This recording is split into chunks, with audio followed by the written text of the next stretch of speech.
Have you ever felt, deep down, that there are pieces of history deliberately omitted? That the Bible you've always trusted is only part of a grander truth? A truth sealed away for centuries? What if I told you that an ancient text exists, the Ethiopian Bible, containing shocking revelations about fallen angels, the origin of sin, a truth the world has tried to make you forget? Why were these pages censored, systematically removed? We are about to embark on a journey to unveil secrets that could forever change how you perceive faith and history. Are you brave enough to face the truth? Let's explore together. And if what's to come resonates with your mind, a subscription will be a sign that we share a common thirst for seeking. And don't hesitate, let me know your first thoughts as this secret is revealed in the comments below. As unveiled, the gateway to that hidden sacred knowledge is the Book of Enoch, one of the most precious and controversial gems preserved intact within the Ethiopian Bible. This is not merely an ancient book, it is a detailed narrative, a chronicle of earth-shattering events from the dawn of humanity. Events that some power, it seems, deliberately erased from our collective memory. So, what does the Book of Enoch reveal that makes it so dangerous? Brace yourselves, because what you are about to hear may challenge all your preconceptions. First, and perhaps most shocking, is the story of the fallen angels, also known as the Watchers, the Guardians.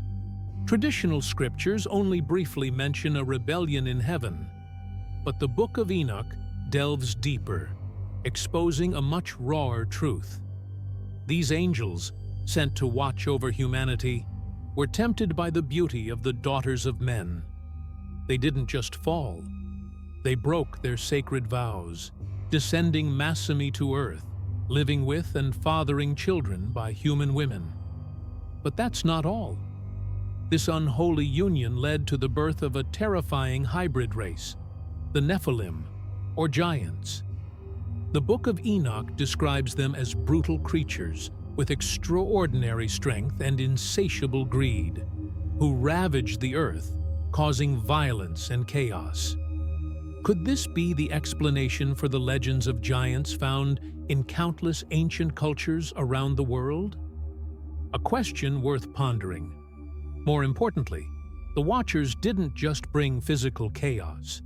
They revealed forbidden knowledge to humanity: the art of warfare, weapon-making, sorcery, astrology, and even the secret arts of makeup and seduction. This knowledge, according to the Book of Enoch, was the very source of moral decay, accelerating human depravity and leading to the wrath of the Most High, the Great Flood. Is it possible that some knowledge should indeed be kept secret because humanity is not ready for it? And then, amidst this dark backdrop, an extraordinary figure emerges: Enoch. He was not a warrior or a king, but a righteous man, one who walked with God. The Book of Enoch details his spiritual journeys, his terrifying visions of impending judgment, his travels through the heavens and even hell. He witnessed firsthand the punishment of the fallen angels and the glory of the righteous. Most remarkably, Enoch did not experience death like ordinary mortals. The Book of Genesis briefly states, God took him, but the Book of Enoch clarifies he was taken up to heaven alive, an unparalleled honor. So, how could a book with such shocking details and unique narratives disappear from most versions of the Bible we know? Interestingly, right within the New Testament, the Epistle of Jude, one of the recognized books, directly quotes a prophecy from the Book of Enoch. Jude 1:14-15. Why would a forbidden book, a pseudepigrapha, as many call it, be cited by an inspired biblical author as an authoritative prophecy? Is this irrefutable proof of the Book of Enoch's importance and initial recognition within the early Christian community? Or is there some other truth behind its removal? a truth we've never been told? These questions remain unanswered, sparking curiosity and urging us to seek deeper. The shocking truths about the fallen angels and Enoch's strange fate that we've just uncovered are merely the tip of a colossal iceberg. If you think the Book of Enoch is the only discovery that makes the Ethiopian Bible unique, then prepare for even more astonishing revelations. For this treasury of ancient texts holds many other gems, books that, once you know them, will compel you to ask, why has this knowledge been hidden from the public for so long? One of them is the Book of Jubilees, also known as the Lesser Genesis. The name itself evokes something both familiar and mysterious. You think you know every detail of Genesis, from the creation of the universe to the lives of the patriarchs? The Book of Jubilees will make you reconsider. It doesn't just retell familiar stories, it adds countless astounding details, perspectives that the version of Genesis we usually read has overlooked, or perhaps deliberately omitted. Imagine, the Book of Jubilees reveals more details about Adam and Eve's life after being expelled from the Garden of Eden, their trials, and the teachings they received. It provides a more specific chronology for events, dividing history into Jubilee cycles, each cycle lasting 49 years. What does this mean? Is there a sacred system of time? A cosmic rhythm that we have unwittingly forgotten? Notably, the Book of Jubilees strongly emphasizes the importance of observing the Sabbath and other laws, even claiming that the angels in heaven also follow a solar calendar, not the lunar calendar used by many ancient cultures, including later Judaism. An ancient solar calendar, observed by angels? This could completely change our understanding of the origins of religious rituals and the sacred measurement of time. Are we living by a deviant calendar system compared to the Creator's original intent? It doesn't stop there. The Ethiopian Bible also introduces us to texts with evocative titles like The Ascension of Isaiah. This book not only recounts the life and martyrdom of the great prophet Isaiah, but also describes his incredible visions as he was taken up into the heavens, witnessing things unseen by mortal eyes, unheard by mortal ears. Do these descriptions parallel near-death experiences or ecstatic states reported by many? Or are they evidence of a multidimensional reality that modern science is only beginning to touch upon? And what about the Apocalypse of Peter? While the book of Revelation in the New Testament focuses on the final events of the world, the Apocalypse of Peter offers a much more terrifying and detailed look at what happens after death, especially the horrific punishments for sinners in hell. Are these vividly gruesome descriptions a stern warning? Or do they reflect the fears and concepts of justice of a bygone era? Regardless, they reveal the diversity and richness of early Christian beliefs about the afterlife, a diversity that seems to have been homogenized in later canons. The existence of these books in the Ethiopian Bible raises a profound question. What have we missed?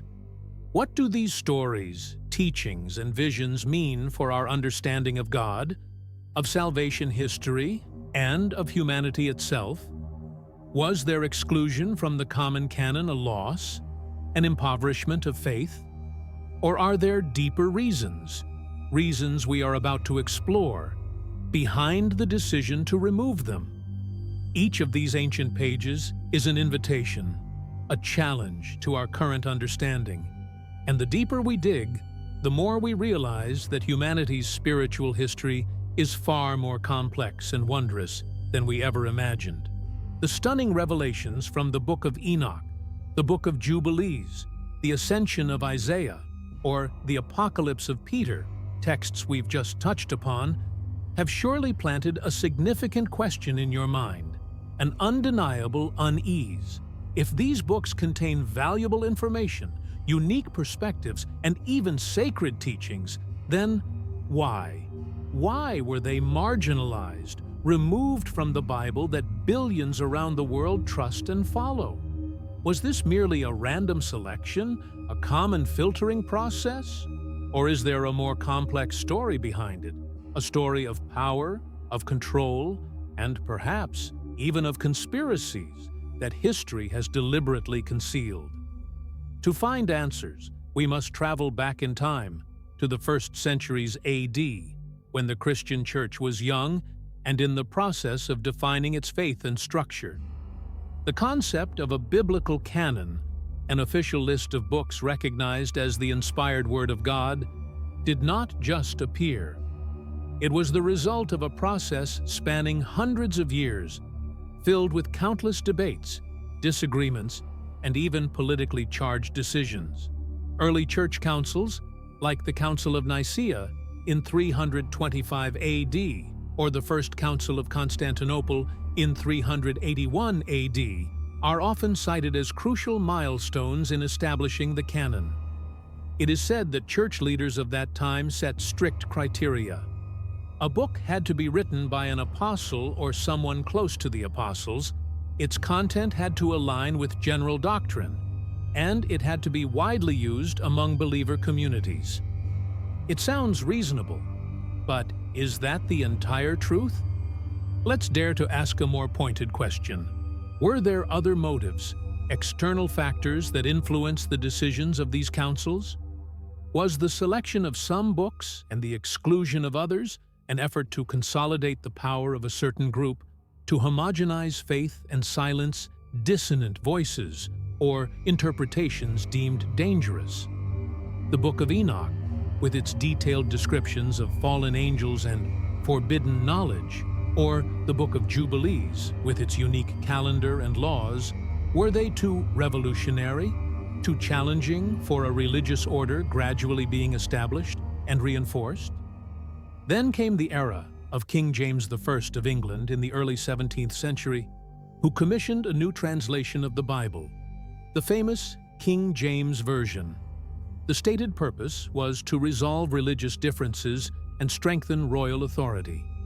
This translation, thanks to the development of printing, became one of the most accessible versions of the Bible.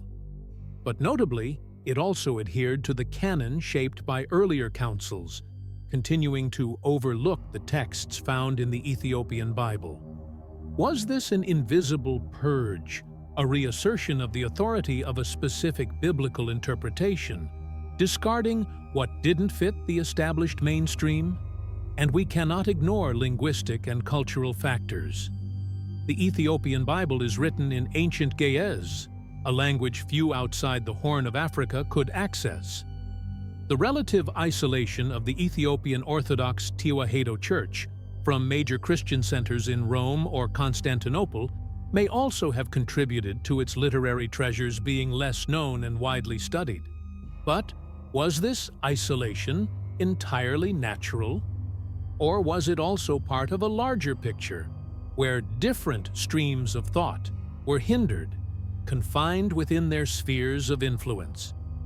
The story of the biblical canon's formation is not simply a purely academic process. It is tinged with theological struggles, political calculations, and perhaps decisions aimed at guiding the faith of millions down a specific path. Understanding these factors is not to undermine faith, but to gain a more multifaceted, honest view of the history of one of humanity's most important books.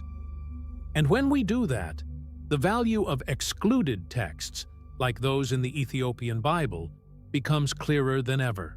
So, we have together unveiled forgotten pages of history, faced challenging questions, and discovered truths that may shake what we once took for granted. From the uniqueness of the Ethiopian Bible, the shocking revelations from the Book of Enoch and the Book of Jubilees, to the questions surrounding the formation of the biblical canon, a complex, multi-layered, and mysterious picture has gradually emerged. Truth, as we see, is never a simple straight line. It is like a precious gem, needing to be polished from many angles, illuminated by the light of curiosity and an open heart. These excluded, censored, or forgotten texts, though not recognized by all Christian traditions as the divinely inspired Word of God in a literal sense, still hold an undeniable value. They are historical witnesses, echoes from the past, helping us understand more deeply the thoughts, beliefs, and spiritual struggles of our ancestors. They are the missing pieces that, when put in their rightful place, can make the grand tapestry of faith history much more complete and richer. Exploring the Book of Enoch is not about negating the Bible you have, but about supplementing, about broadening your perspective. Learning about the Book of Jubilees is not about sowing doubt, but about seeing the incredible diversity in how ancient peoples approached and interpreted sacred stories. And questioning the formation of the canon is not about diminishing faith, but about seeking a more comprehensive truth, an understanding unconfined by human-made barriers. For ultimate truth, if it exists, must be large enough to encompass all differences, strong enough to withstand all scrutiny, and compassionate enough to welcome every soul yearning to seek. The journey of discovering knowledge is an endless one, and what we have experienced together today is but a small step on that path. Perhaps, after this video, you will look at the Bible on your bookshelf with different eyes. Perhaps you will ask yourself, what other secrets are waiting to be discovered? What other voices have been silenced by time and power? And that is the most wonderful thing. Because when we start asking questions, when we dare to challenge what is considered immutable, that is when we truly begin to learn and to grow. Our journey pauses here, but the flame of curiosity and the thirst for knowledge it has ignited, I believe, will burn eternal. If these discoveries have touched something deep within you, if they have sparked in you a desire to continue delving into the mysteries of history and spirituality, then that is our greatest success. And if you feel we are on the same wavelength, heading towards a vast horizon of knowledge, a subscription to the channel will be a wonderful way for us to continue journeying together on upcoming explorations. Every like from you is not just support, but also a signal that these efforts of seeking and sharing truly have meaning.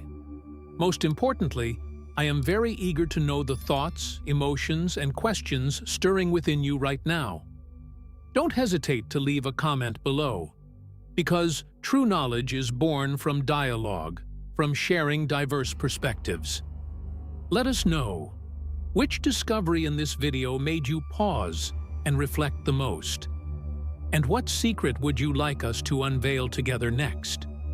Your interaction is an endless source of inspiration for us to continue this mission. Thank you for listening.